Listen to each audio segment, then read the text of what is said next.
మిత్రులారా, మోసపోతి మన్నా హరి గోసపడితి మన్నా అని సదాశివుడు ఊరికే రాయలే. నాగేటి సాళ్లలో నా తెలంగాణ, నా తెలంగాణ, నవ్వేటి బతుకుల్లో నా తెలంగాణ, నా తెలంగాణ అని నందిని సిద్ధారెడ్డి ఎందుకు రాసిండో తెలుసా మిత్రులారా? తెలంగాణకు జరుగుతున్న అన్యాయాన్ని చూడలేక రాశారు. వందలాది మంది కవిత్వాలు, పాటలు ఊరికే ఉట్టలే, కన్నీళ్ళను చూసి పుట్టినాయి. తెలంగాణ జరుగుతున్న అన్యాయాన్ని, తెలంగాణ బిడ్డలకు రావాల్సిన ఉద్యోగాలు దోసుకపోయే తీరును, తెలంగాణను జలదోపిడీ చేస్తున్నటువంటి తీరును చూసినాక రాసిన పాట. ఇప్పుడు ఎందుకు యాద్ చేస్తున్నా తెలుసా మిత్రులారా?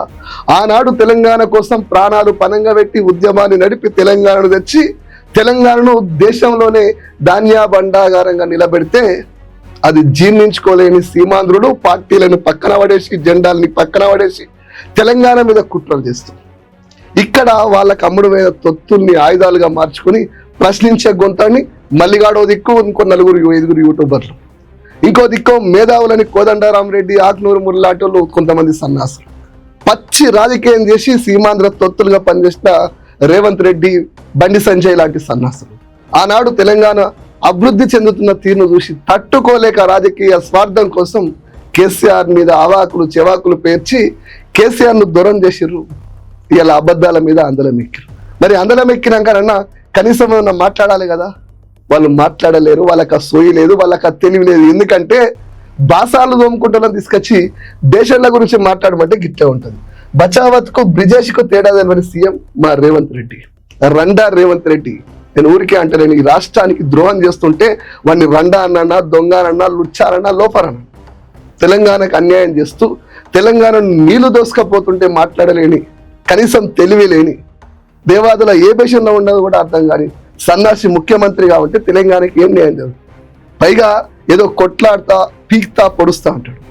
చంద్రబాబు నాయుడు తెలంగాణకు నిర్విరామంగా ద్రోహం చేసిన తన అనుచరుడైన ఆదిత్యదాస్ని తీసుకొచ్చి తెలంగాణ మీద వ్యతిరేకంగా లేఖలు రాసినటువంటి ఆయన తీసుకొచ్చి తెలంగాణలో పెడితే గాయని వెనుక పంపినోడు చంద్రబాబు నాయుడు తోటి, నరేంద్ర మోదీ తోటి కొట్లాడుతున్నట్ట నీళ్ళ కోసం. ఎవరిని నమ్మాలి?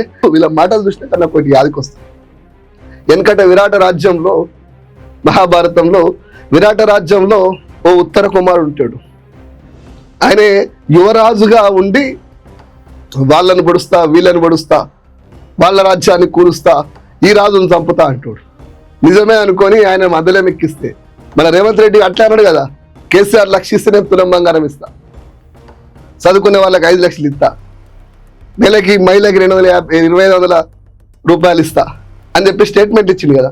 నిజంగా ఉత్తర కుమారుడు లెక్కనే వీళ్ళు ఎత్తరేమో అనుకుని వీళ్ళకి అవకాశం ఇస్తే వీళ్ళ తెలంగాణను ఎడారి చేస్తారు, ద్రోహం చేస్తారు. పైగా ఇంత ద్రోహం చేస్తుంటే గంటకు దగ్గర బొంత అన్నట్టు ఈ సన్నాసకుడు పేరుకేమో కేంద్ర మంత్రి నరేంద్ర మోడీ తెలంగాణకు ద్రోహం చేస్తుంటే చంద్రబాబు నాయుడు మెప్పు కోసం మరి ఈ సన్నాసి రాజీనామా చేయాలి కదా.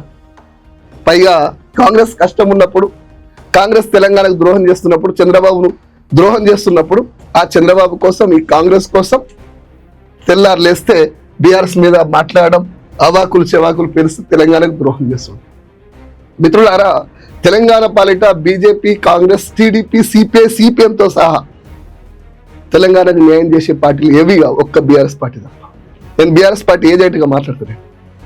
నేను బీఆర్ఎస్ పార్టీకి సంబంధించిన ఇప్పుడు వ్యక్తిని కూడా కాదు, కానీ తెలంగాణ పక్షాన్ని నిలబడే ఒకే ఒక్క పార్టీ బీఆర్ఎస్. తెలంగాణ కోసం కొట్లాడే ఒకే ఒక్క పార్టీ బీఆర్ఎస్. తెలంగాణ కోసం ప్రాణాలు బలంగా పెట్టే నాయకులు కేసీఆర్, హరీష్, కేటీఆర్. వాళ్ళ కుటుంబంలో చీలిక తెచ్చినా కూడా, వాళ్ళ మీద వ్యక్తిత్వ హరణం చేసినా కూడా వెన్ను చూపకుండా రాష్ట్రం కోసం, రాష్ట్ర ప్రయోజనాల కోసం కొట్లాడుతున్న బిడ్డలు.